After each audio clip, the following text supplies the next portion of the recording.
భారత జాతీయ పతాకం ఇవాళ మువ్వల జెండా పైన ఎగురుతుంటే మన లోపల తెలియని ఒక ఉద్యోగం వస్తుంది. జాతీయ గీతాన్ని ఆలపిస్తుంటే మన లోపల ఒక ఆవేశం, ఒక ఆలోచన, ఒక దేశభక్తి వస్తూ ఉంటుంది. కాబట్టి జాతీయ పతాకాన్ని చూసినప్పుడు దేశభక్తి కాదు, జాతీయ గీతం పాడినప్పుడు దేశభక్తి కాదు. నిరంతరం ఈ దేశం కోసం, ఈ ధర్మం కోసం, ఈ సమాజం కోసం, ఈ దేశాన్ని రక్షించాలని చెప్పి ఆలోచన ఉన్నటువంటి వ్యక్తే నిజమైన భారతీయుడు. కాబట్టి జాతీయ పతాకాన్ని చూసినప్పుడు మన కళ్ళల్లో ఏం కనవాలి? ఈ దేశం కోసం ప్రాణత్యాగం చేసినటువంటి, ఈ దేశ స్వాతంత్ర్యం కోసం అసూలు పాసినటువంటి ఆ అమరవీరులు మన కళ్ళలో కొనాలి.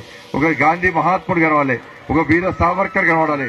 ఇటువంటి మహనీయులను తలుస్తూ మనం జాతీయ గీతాన్ని ఆలపించాలి తప్ప ఇవాళ కేవలం స్టైల్ కోసమో జెండా ఎగరేయడం, స్టైల్ కోసం జాతీయ గీతాన్ని ఆలపించేటువంటి వ్యక్తులు భారతీయులు కాదు. నిరంతరం వాళ్ళు మన కోసం ప్రాణత్యాగం చేశారు.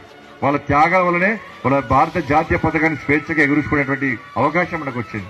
కాబట్టి అందుకే ఇవాళ ప్రపంచంలో భారతదేశం శక్తివంతమైన దేశంగా మారుతుందంటే అన్ని రంగాల్లో అందరం కలిసిమెలిసి అభివృద్ధి చేసుకుంటాం కాబట్టి, అందరి ఐక్యతను ప్రదర్శిస్తున్నాం కాబట్టి వాళ్ళ భారతదేశానికి ఆ స్థాయి గౌరవం వస్తుందనే విషయాన్ని మనం